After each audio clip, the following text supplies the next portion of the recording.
Assalamualaikum warahmatullahi wabarakatuh. Alhamdulillah wassalatu wassalamu ala rasulillah Sayyidina Muhammadin ibni Abdillah wa ala alihi wa sahbihi wa mawalah, amma ba'du. Kembali lagi di channel Maira Yahsin, channel yang sederhana, semoga bermanfaat.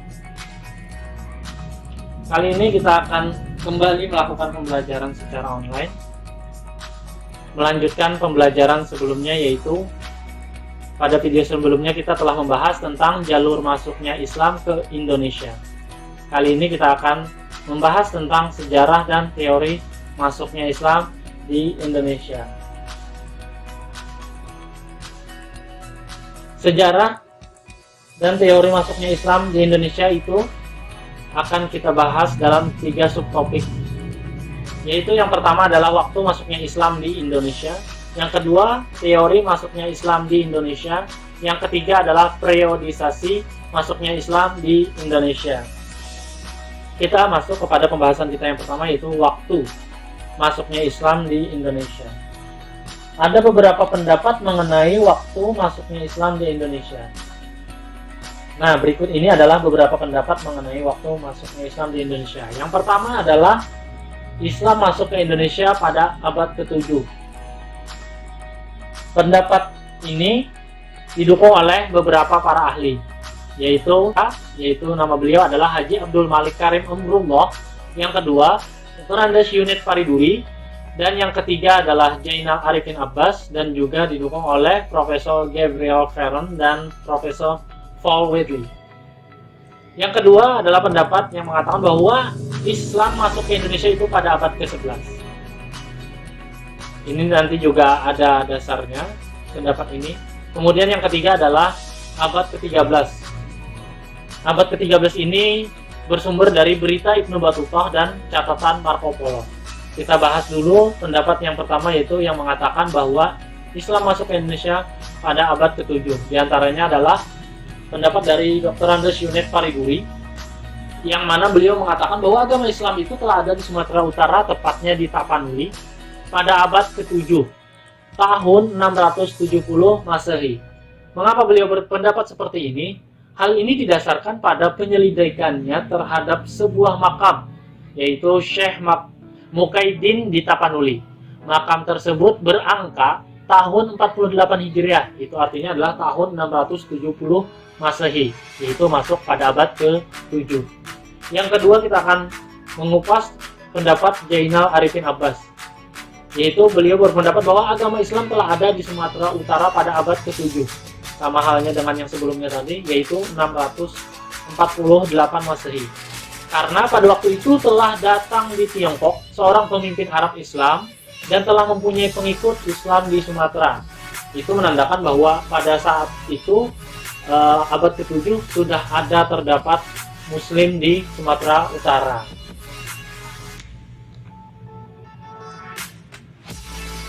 Kemudian pendapat yang mengatakan bahwa Islam masuk ke Indonesia pada abad ke-11.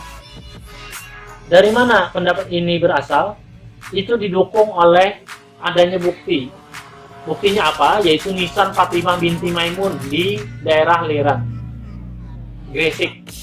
Pada nisan makam tersebut terdapat tulisan bahasa Arab. Diduga tulisan itu memuat keterangan tentang meninggalnya seorang wanita bernama Fatimah binti Maimun, yaitu pada tahun 1082 Masehi, yaitu pada abad ke-11. Hal inilah yang mendasari pendapat ini, yang mengatakan bahwa Islam masuk ke Indonesia pada abad ke-11. Kemudian pendapat yang terakhir, yaitu pada abad ke-13. Pendapat bahwa Islam masuk di Indonesia pada abad ke-13 ini didukung oleh para ahli berikut, yaitu berita Ibnu Battuta. Nisan Sultan Malikus Saleh yang ditemukan di Sumatera Selatan berangka bulan Ramadan tahun 676 Hijriah, yaitu pada tahun 1297 Masehi. Dari nisan Sultan Malikus Saleh inilah yang membuktikan bahwa Islam terdapat masuk ke Indonesia pada abad ke-13. Kemudian catatan Marco Polo. Catatan Marco Polo ini mengisahkan bahwa ia pernah ke Sumatera bagian utara dan dikabarkan sempat singgah di Samudra Pasai selama perjalanannya menuju Eropa dari Tiongkok.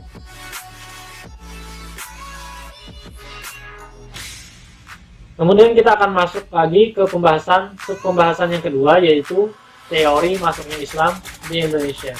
Kalau tadi kita telah membahas waktunya, kemudian adalah kita akan membahas teori tentang masuknya Islam di Indonesia. Ada beberapa teori yang menyatakan tentang masuknya Islam ke Indonesia. Pertama kali, yang pertama itu adalah teori Gujarat. Teori Gujarat ini adalah dikemukakan oleh Snowcliffe Gronje. Kemudian ada teori Mekah, yaitu dari Hamka, Van Leur, dan C.W. Arnold. Kemudian yang ketiga adalah teori Persia, yaitu dari Umar Amir Hussein, P.A. Hussein Jayadiningrat. Kemudian ada teori yang keempat, yaitu teori Tiongkok, dari Sumanto Al-Qurtubi, Arus Tiongkok Islam Jawa. Kemudian kita akan masuk ke pembahasan tentang teori Gujarat yang dikemukakan oleh Snowcliffe Gronje.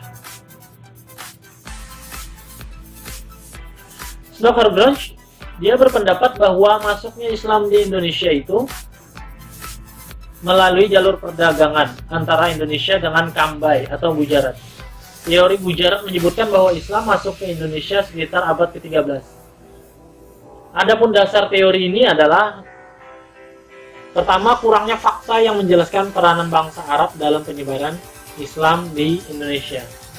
Kemudian hal-hal yang menguatkan teori ini juga, yang kedua adalah hubungan dagang Indonesia dengan India telah lama melalui jalur Indonesia, Kambay, Timur Tengah, lalu Eropa. Kemudian ini juga teori Gujarat ini dibuktikan dengan adanya batu nisan Sultan Samudra Pasai, yaitu Malikus Saleh, tahun 1297 Masehi, yang bercorak khas Gujarat. Inilah yang membuktikan teori Gujarat yang dikemukakan oleh Snowcliffe Gronje. Kemudian kita masuk kepada teori yang kedua, yaitu teori Makkah.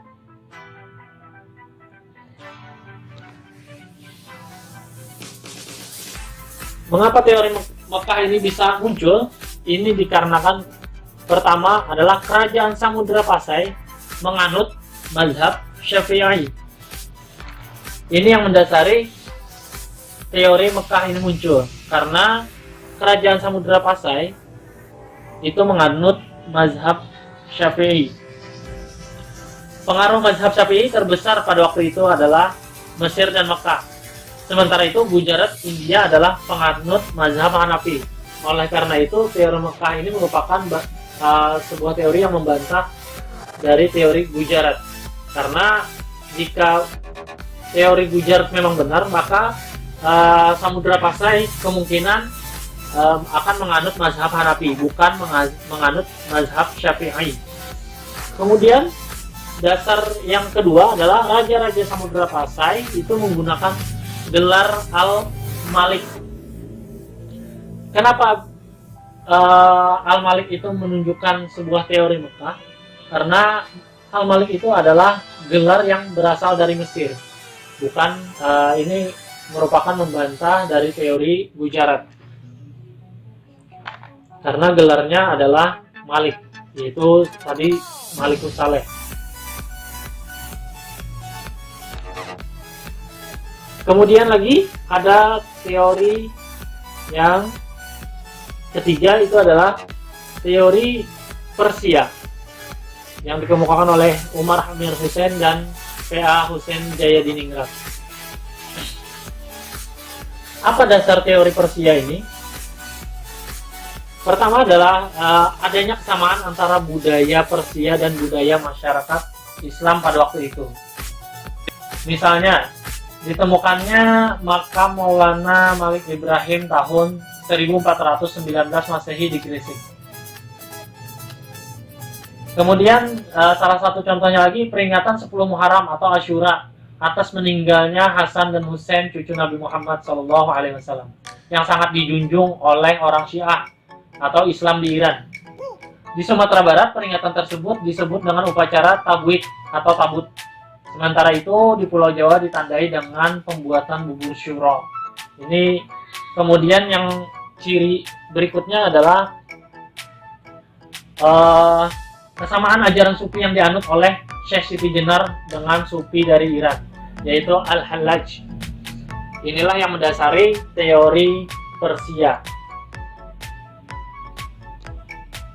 Kemudian yang terakhir adalah teori Tiongkok. Kita akan masuk ke teori Tiongkok, yaitu dalam buku Arus Tiongkok Islam Jawa yang dikarang oleh Sumanto Al-Qurtubi. Dasarnya adalah Raja Islam pertama di Jawa, yakni Raden Patah dari Demak, merupakan keturunan Tiongkok. Inilah yang mendasari bahwa teori Tiongkok ini cukup kuat, karena Raja Islam pertama di Jawa itu yaitu Raden Patah dari Demak itu merupakan keturunan dari Tiongkok. Kemudian dasar teori lainnya adalah masjid-masjid tua yang bernilai arsitektur Tiongkok yang didirikan oleh komunitas Tiongkok ada di berbagai tempat.